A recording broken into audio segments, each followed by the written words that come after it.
जय श्री राधे कृष्णा। आप सभी का दिन शुभ और मंगलमय हो और भगवान श्री कृष्ण की कृपा आप सभी भक्त जनों पर सदा बनी रहे।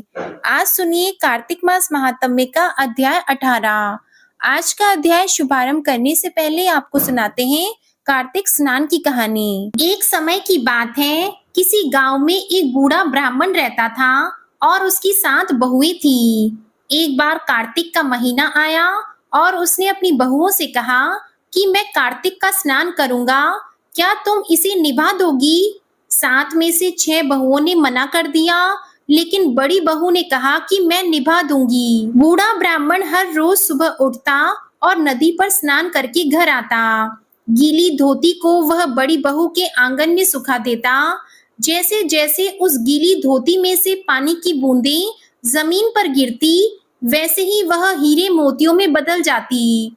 धोती से हीरे मोती गिरते देख बाकी 6 बहुओं से रहा नहीं गया और वे बोली कि हम भी बूढ़े ब्राह्मण को अपने यहाँ नहाने को बोलते हैं। उन्होंने कहा कि पिताजी, आप कल से हमारे यहाँ कार्तिक नहा लेना। बूढ़े ब्राह्मण ने कहा कि ठीक है, मुझे तो नहाना ही है, मैं तुम्हारे यहाँ नहा लूंगा। ब्राह्मण सुबह सवेरे स्नान करके आया और धोती उसने दूसरी बहू के आंगन में सुखाने के लिए डाल दी, लेकिन यहाँ हीरे मोती की बजाय कीचड़ टपकने लगा। बहुओं ने यह देखा तो कहा कि आप हमारे यहाँ पाप का स्नान कर रहे हो, इसलिए यहाँ से जाओ और बड़ी बहू के यहाँ ही स्नान करो। ऐसा करते करते वह अपनी 6 बहुओं के यहाँ रुका, लेकिन किसी के यहाँ भी हीरे मोती नहीं झड़े। यह सब देखकर तो उसकी बहुओं को बड़ा गुस्सा आया और कहने लगी कि हमारे यहाँ रहकर तुम पापी मन से नहाते हो, इसलिए तो हमारे आंगन में कीचड़ कीचड़ हो गया। अब बेचारा बूढ़ा ब्राह्मण अपनी पहली जिस बड़ी बहू ने कहा था कि मैं कार्तिक निभा दूंगी, उसी के यहाँ जाकर रहने लगा और कार्तिक का स्नान करने लगा। स्नान करके उसने फिर धोती सुखाई तो फिर से हीरे मोती गिरने लगे। अब कार्तिक का महीना समाप्त होने को था। बूढ़ा ब्राह्मण चिंता में पड़ गया तो बड़ी बहू ने इसका कारण पूछा। उसने कहा कि कार्तिक स्नान समाप्त होने को है और मेरा मन है कि मैं सारे परिवार को एक दिन खाने का न्योता दूं। बड़ी बहू ने कहा कि पिताजी, इसमें चिंता की क्या बात है, आप सभी को बुला लें, मैं खाना बना दूंगी। बूढ़ा सभी को निमंत्रण देने गया तो बाकी बहुओं ने कहा कि जब तक यह घर पर रहेगी हम खाने पर नहीं आएंगे। बूढ़ा ब्राह्मण फिर से चिंता में घिर गया कि ऐसा कैसे होगा और सूखने लगा। बूढ़े ब्राह्मण को सूखते देखकर बड़ी बहू ने कहा कि पिताजी, अब आपको क्या चिंता है? ब्राह्मण ने बाकी 6 बहुओं वाली बात बड़ी बहू को बता दी, जिसे सुनकर वह बोली कि पिताजी ठीक है, मैं खाना बनाकर रख जाऊंगी। और उसने वैसा ही किया। खाना बनाकर रख दिया और अपने लिए 4 रोटी लेकर खेत पर चली गई। इधर 6 बहुओं ने खाना खा लिया, लेकिन जाने से पहले बाकी बचे खाने में कंकड़ पत्थर डालकर गई कि बड़ी बहू आएगी तो परेशान होगी। इधर खेत में बैठकर बड़ी बहू कहने लगी कि राम जी की चिड़िया, राम जी का खेत, चुगलो चिड़िया भर भर पेट। मेरे ससुरे ने घर में जगह दी है और मैंने खेत में चिड़िया को बाजरा डाल, वह घर आ गई। घर आई तो बूढ़ा ब्राह्मण फिर उदास बैठा था। उसने पूछा कि यह उदासी क्यों है, सब ठीक ठाक निपट गया ना? वह बोला कि हाँ, सब ठीक निपट गया, लेकिन वह तेरी देवरानियां बाकी बचे खाने में कंकड़ पत्थर और मिट्टी डालकर गईं। बहू ने कहा कि कोई बात नहीं पिताजी, मैं तो अपने लिए 4 रोटी फिर बना लूंगी। बहू बूढ़े ब्राह्मण से बात कर घर के अंदर जाकर खाने को देखती है, लेकिन वह देखती है कि जिस खाने में वह सब कंकड़ पत्थर डालती है, वह हीरे मोती में बदल गए। घर की जगह महल खड़ा हो गया है और धन दौलत से भर गया है। अन्न के भंडार घर में भरे पड़े हैं। वह बूढ़े को बुलाकर कहती है कि पिताजी, आपने तो कहा था कि मेरे लिए कुछ नहीं बचा है, लेकिन यहाँ तो हीरे मोतियों के भंडार हो गए हैं। पूरे घर में धन की वर्षा हो रही है। साधारण सा घर महल में बदल गया है। बूढ़ा ब्राह्मण सब चीजें देखकर बोला कि बेटी, तुमने सच्चे मन से कार्तिक स्नान सच्चे मन से निभाया था, लेकिन बाकी बहुओं ने पापी मन से इसे निभाया। इसलिए कार्तिक देवता तुमसे प्रसन्न हुए और ये फल दिया है। हे कार्तिक देवता, जैसे आपने बूढ़े ब्राह्मण पर कृपा की, जैसी बहू पर कृपा की, वैसे ही सब पर करना। कार्तिक के देवता की जय। अब सुनिए आज का कार्तिक मास महात्म्य। इससे पहले की वीडियो में आपने अदिति की कथा सुनी थी। सूत जी के इस प्रकार कहने पर ऋषि आश्चर्य पूर्वक कहने लगे कि हे सूत जी, इतने आश्चर्य की बात है कि अदिति अग्नि में नहीं जली और ना ही उसे इसका पता ही चल पाया। तब सूत जी कहने लगे, हे ऋषियों, इसमें आश्चर्य की क्या बात है? जिन भगवान के स्मरण मात्र से ही सारे संकट दूर हो जाते हैं, उनका ध्यान करने वाले भक्त को भला कौन कष्ट दे सकता है? जब वह अग्नि शांत हुई, तब भगवान विष्णु स्वयं अदिति के सामने प्रकट हो गए और बोले, हे देव माता, तुम्हारे इस कठिन तप से हम अति प्रसन्न हैं। आप इच्छित वर मांगिए। भगवान विष्णु को अपने सम्मुख साक्षात उपस्थित देखकर अदिति जी ने विनम्र भाव से भगवान की स्तुति करते हुए कहा कि हे भगवान, आपके स्मरण मात्र से समस्त क्लेश दूर हो जाते हैं और आपके चरण कमलों की सेवा करके भक्त जन परम सिद्धि को प्राप्त करते हैं। ऐसे भगवान को मेरा सादर नमस्कार है। देवता, नदी और समुद्र आदि सब कुछ आप ही हैं, इसलिए आप मेरे पुत्रों की रक्षा कीजिए और निष्कंटक राज्य दीजिए। अदिति जी के ये वचन सुनकर भगवान कहने लगे, हे देव माता, अब मैं पुत्र के रूप में आपके यहाँ जन्म लेकर असुरों का संहार करूंगा। ऐसा कहकर अपने कंठ की माला अदिति को देकर भगवान अंतर्ध्यान हो गए। इसके पश्चात देव माता अदिति अपने आश्रम में चली आई। यथा समय अदिति जी ने हजारों सूर्य के समान तेजस्वी कमल नयन शंख चक्र पद्मा कमंडलों और पीतांबरधारी मुनियों द्वारा स्तुति किए जाने योग्य भक्तों के प्रिय और दुष्टों के संहार करता वामन भगवान को पुत्र रूप में प्राप्त किया। वामन भगवान को अपने आश्रम में देखकर कश्यप आदि ऋषियों ने भगवान की स्तुति की। तब वामन भगवान कश्यप जी से कहने लगे, हे पिताश्री, हम प्रसन्न हैं, आपके समस्त मनोरथ पूर्ण हो। हमने अब तक 2 बार आपके घर में जन्म लिया है और आगे भी जन्म लेंगे। उधर राजा बलि ने दैत्य गुरु श्री शुक्राचार्य जी की अध्यक्षता में बड़ा भारी यज्ञ आरंभ कर दिया, जिसमें हवि ग्रहण करने के लिए उन्होंने लक्ष्मी जी सहित विष्णु भगवान का आह्वान किया। उसी समय भगवान बटुक ब्रह्मचारी के रूप में वहां पर उपस्थित हुए। भगवान के बने ब्रह्मचारी रूप में होते हुए भी ऋषि लोग ज्ञान दृष्टि से उनको पहचान गए। उन्हें देखकर दानव गुरु शुक्राचार्य जी ने राजा बलि को सारी स्थिति से अवगत करा दिया। दैत्य गुरु शुक्राचार्य जी ने राजा बलि को बौने ब्रह्मचारी के रूप में भगवान के आने का कारण बताते हुए कहा, हे राजा बलि, तुम्हारा राज्य प्राप्त करने के लिए ही अदिति के गर्भ से जन्म लेकर भगवान विष्णु स्वयं इस रूप में तुम्हारे यज्ञ में आए हैं और मैं तुम्हें इस समय सचेत कर रहा हूँ कि दान के रूप में उन्हें कुछ भी मत देना, वरना छले जाओगे। इसके उत्तर में बलि कहने लगा, हे गुरुदेव, आप मुझे अधर्म का उपदेश क्यों दे रहे हैं? घर आए हुए याचक को दान न देना अधर्माचरण नहीं तो क्या है? अगर विष्णु भगवान स्वयं याचक बनकर मेरे द्वार पर आए हैं, तो इससे बढ़कर मेरे लिए सौभाग्य की और क्या बात हो सकती है? मैं जितने यज्ञ आदि करता हूँ, वे सभी भगवान विष्णु को प्रसन्न करने के लिए ही तो करता हूँ। इसलिए बटुक रूप में वे जो कुछ भी मांगेंगे मैं अवश्य दूंगा।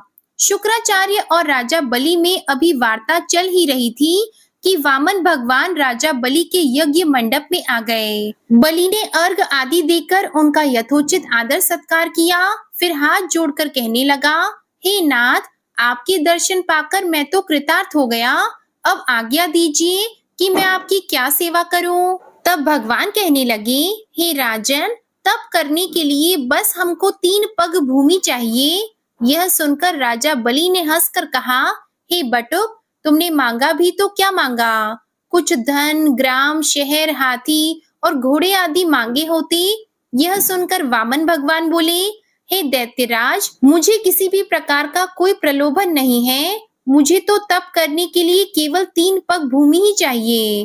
हे राजन, यह पृथ्वी सदैव किसी के पास नहीं रहती। सारी पृथ्वी को भोगने वाले मानधाता जैसे राजा आज कहाँ हैं? इसलिए मुझे अधिक लोभ नहीं, मात्र 3 पग भूमि ही चाहिए। चंचल लक्ष्मी को यज्ञ और दान आदि में लगाकर तुम्हारी तरह जो अपना मार्ग सुधारते हैं, वे धन्य हैं।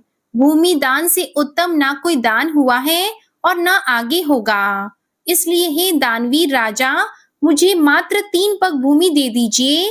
भगवान विष्णु ने राजा बलि को समझाते हुए आगे कहा, हे राजा बलि, इस संबंध में मैं तुम्हें एक प्राचीन इतिहास सुनाता हूँ, ध्यान से सुनो। पहले ब्रह्म कल्प में भद्रमती नाम का एक दरिद्र ब्राह्मण था। उसके श्रुता, सिंधु, यशोमती, शोभा, कामिनी और मालिनी नाम की 6 पत्नियां और अनेक पुत्र थे।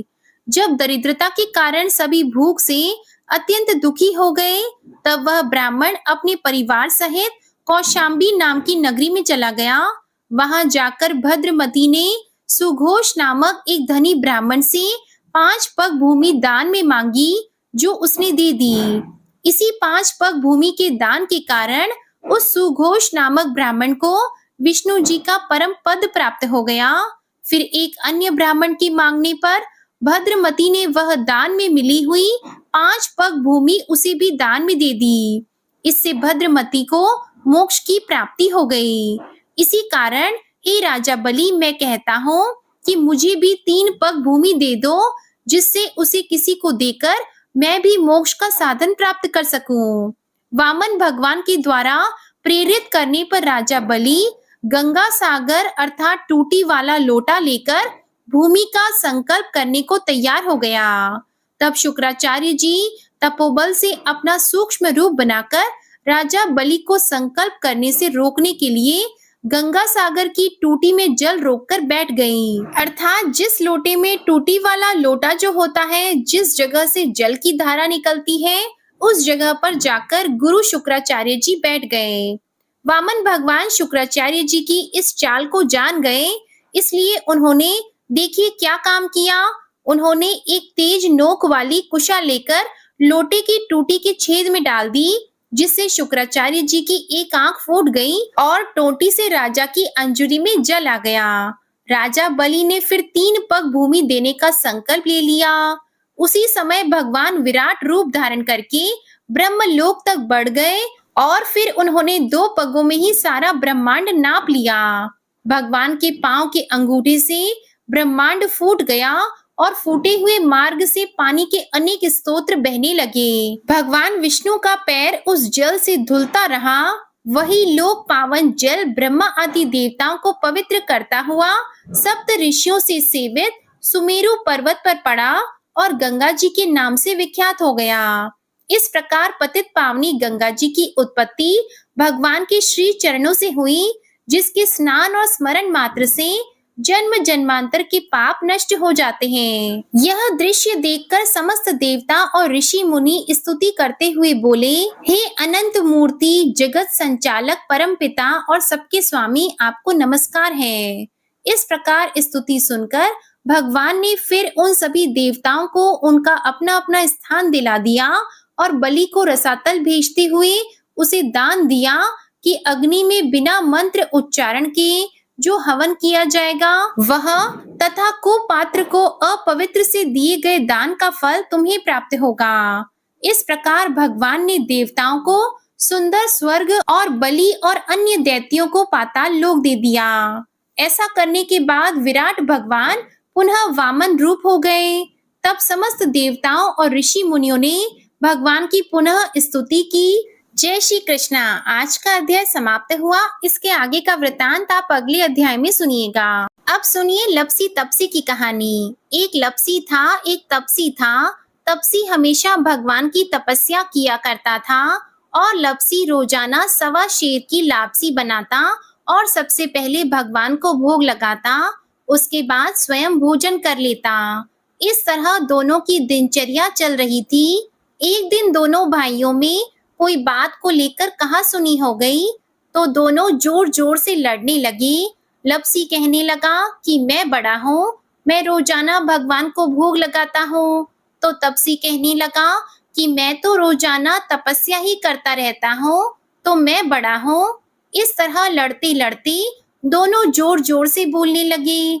तभी वहां से नारद जी गुजर रहे थे और उन दोनों की आवाज सुनकर उनके पास गए और बोले कि तुम दोनों लड़ क्यों रहे हो? तो लप्सी बोला कि मैं इसे कब से समझा रहा हूँ कि मैं बड़ा हूँ, पर यह तो कहता है कि मैं बड़ा हूँ। तो तपसी कहने लगा कि मैं इतनी तपस्या करता हूँ, तो मैं ही बड़ा हूँ। यह छोटी सी बात इसके समझ में नहीं आ रही। तो नारद जी कहने लगे कि तुम दोनों शांत हो जाओ, तुम्हारा फैसला मैं करूंगा, लेकिन आज नहीं कल आऊंगा, फिर बता दूंगा कि तुम दोनों में से कौन बड़ा है। यह कहकर नारद जी चले गए। दूसरे दिन रोजाना की तरह तपसी नहा कर आए, तो नारद जी ने 1.25 करोड़ की अंगूठी उसके आगे फेंक दी। तो तपसी का ध्यान जैसे ही उस अंगूठी पर पड़ा, तो उसने तुरंत उठाकर अपने पैर के नीचे दबा ली और तपस्या करने के लिए बैठ गया। तो नारद जी ने दूसरी अंगूठी लप्सी के सामने फेंक दी, तो लप्सी ने अंगूठी को देखकर भी अनदेखा कर दिया और लापसी बनाने लगा। बनाने के बाद में भगवान को भोग लगाकर स्वयं भोजन करने के लिए बैठ गया। तो नारद जी उनके सामने आ गए। नारद जी को देखते ही उन दोनों ने पूछा कि नारद जी, अब आप बताओ हम में से कौन बड़ा है? तपसी कहने लगा कि मुझे ही बड़ा बताना, क्योंकि मैं ही बड़ा हूँ। तो नारद जी बोले कि तू खड़ा होकर तेरा पैर तो उठा। तो जैसे ही उसने खड़ा होकर पैर उठाया, तो उसके पैर के नीचे अंगूठी थी। तो नारद जी कहने लगे कि यह अंगूठी तूने चुराई है, तुझे तेरी तपस्या का कोई फल नहीं मिलेगा, क्योंकि यह अंगूठी मैंने ही तुम दोनों के आगे फेंकी थी। तो तूने जो झट से अंगूठी को उठा लिया, तेरा मन तो मोह माया में अब भी लगा है। लप्सी ने तो अंगूठी को देखकर भी अनदेखा कर दिया और अपनी रोजाना की भक्ति करने लगा। जो लप्सी रोजाना करता है, वह भी एक भक्ति है, और मेरा फैसला यह है कि लप्सी ही सबसे बड़ा है। तब यह सुनकर तपसी हाथ जोड़कर कहने लगा कि महाराज, मुझसे बहुत बड़ा अनर्थ हो गया है, आगे से मैं ऐसी गलती कभी नहीं करूंगा। पर आप मुझे बताओ, मैंने भक्ति तो सच्चे मन से की है, तो मुझे उस भक्ति का फल कैसे मिलेगा? तो नारद जी कहने लगे कि रोटी बनाकर गाय और कुत्ते की रोटी नहीं बनाएगा, उसका फल तुझे ही मिलेगा। रोटियां बनाकर पीछे से सुबह छोटी रोटी नहीं बनाएगा, उसका फल, और शाम को रोटी बनाकर पीछे से एक बड़ी रोटी नहीं बनाएगा, उसका फल भी तुझे ही मिलेगा। ब्राह्मण को भोजन करवाकर दक्षिणा नहीं देगा, तो वह फल भी तुझे ही मिलेगा। सूट साड़ी अगर हम किसी को दें, तो उसके ऊपर दक्षिणा स्वरूप अगर कुछ रुपए नहीं देंगे, तो उसका फल भी तुझे ही मिलेगा। अगर कोई दिए से दिया जलाएगा, तो उसका फल भी तुझे ही मिलेगा। व्रत रखकर अगर कोई सारी कहानी सुन ले, लेकिन तुम्हारी इस लप्सी तपसी की कहानी को नहीं सुनेगा, तो उसका फल भी तुम्हें ही मिलेगा। तो इस तरह का आशीर्वाद पाकर तपसी बड़ा ही प्रसन्न हुआ। कहा जाता है कि उसी दिन से हर व्रत कथा के बाद में लप्सी तपसी की कहानी जरूर सुननी चाहिए। कहानी सुनने के बाद में कहना चाहिए कि लप्सी का फल लप्सी को मिले, तपसी का फल तपसी को मिले। हमारी कहानी का, हमारे व्रत का और हमारे पूजा पाठ का पुण्य फल हमें मिले। अब आप बड़े ही प्रेम से सुनिए शालिग्राम भगवान जी की आरती। शालिग्राम सुनो विनती मेरी, यह वरदान दया कर पाऊं। प्रातः समय उठी मंजन करके, प्रेम सहित स्नान कराऊं। चंदन धूप दीप तुलसी दल, वर्ण वर्ण के पुष्प चढ़ाऊं। शालिग्राम सुनो विनती मेरी, यह वरदान दया कर पाऊं। तुम्हारे सामने नृत्य करूं नित्य, प्रभु घंटा शंख मृदंग बजाऊं। शालिग्राम सुनो विनती मेरी, यह वरदान दया कर पाऊं। चरण धोय चरणामृत लेकर कुटुंब सहित बैकुंठ सिधारूं। शालीग्राम सुनो विनती मेरी, यह वरदान दया कर पाऊं। जो कुछ रूखा सूखा घर में भोग लगा कर भोजन पाऊं। शालीग्राम सुनो विनती मेरी, यह वरदान दया कर पाऊं। मन वचन कर्म से पाप किए जो परिक्रमा के साथ बहाऊं। शालीग्राम सुनो विनती मेरी, यह वरदान दया कर पाऊं। ऐसी कृपा करो मुझ पर, जम के द्वारे जाने न पाऊं। शालीग्राम सुनो विनती मेरी, यह वरदान दया कर पाऊं। माधो दास की विनती यही है, हरिदासन को दास कहाऊं। शालीग्राम सुनो विनती मेरी, यही वरदान दया कर पाऊं। बोलिए शालीग्राम भगवान जी की जय। अब सुनिए श्री तुलसी चालीसा। जय जय तुलसी भगवती, सत्यवती सुखदानी। नमो नमो हरि प्रेयसी, श्री वृंदा गुण खानी। श्री हरि शीश बिरजनी, देहो अमर वर अम्ब। जनहित है वृंदावनी, अब न करहु विलंब। धन्य धन्य श्री तुलसी माता, महिमा अगम सदा श्रुति गाता।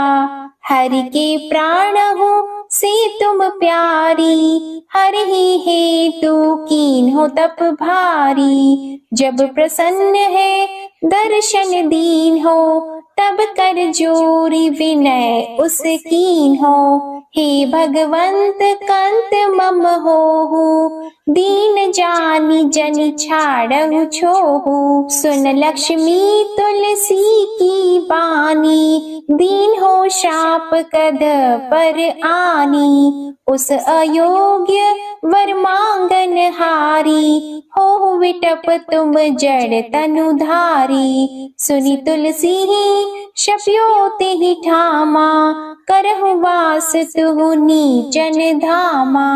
दियो वचन हरि तब तत्काला, सुनहु सुमुखी जनि होहु बिहाला। समय पाई वो द्रौपदी तोरा, पूजी हो आस वचन सत मोरा। तब गोकुल महा गोप सुदामा, तासु भई तुलसी तू बामा।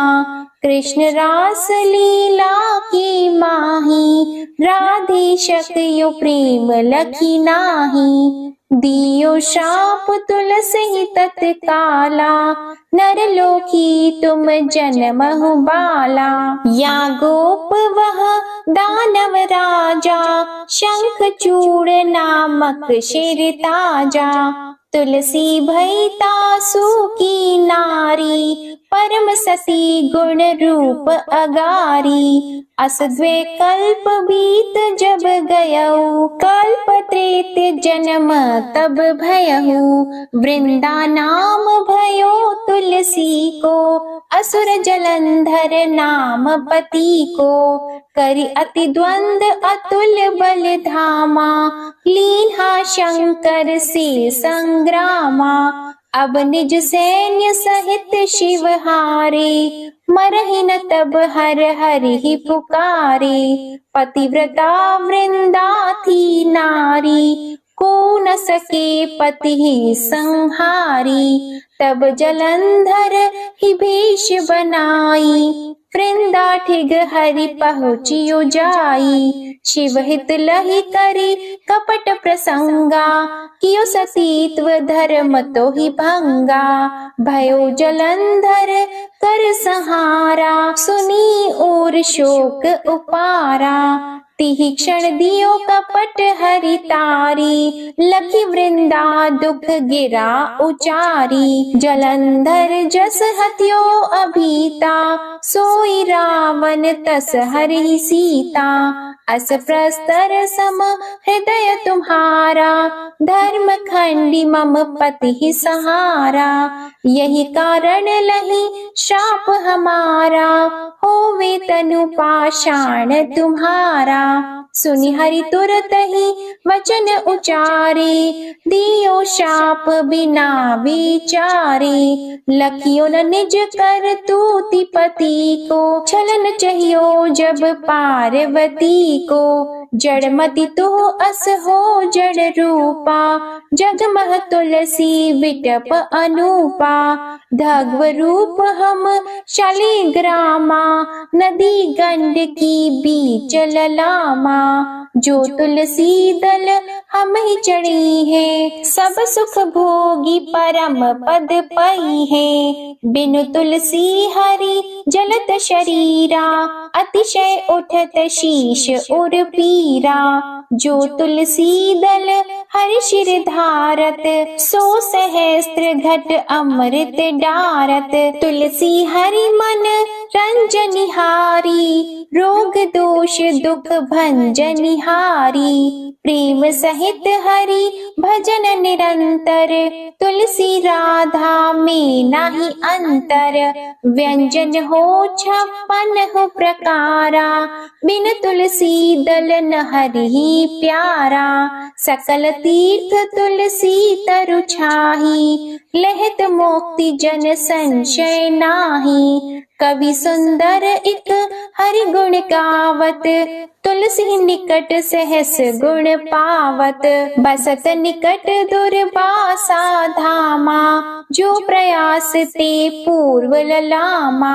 पाठ करहि जो नित नर नारी, हो ही सुख भाषहि त्रिपुरारी। तुलसी चालीसा पढ़ी तुलसी तरु ग्रह धारी, दीप दान कर पुत्र फल पावहि बंध्यहु नारी। सकल दुख दरिद्र हरिहार, है परम प्रसन्न।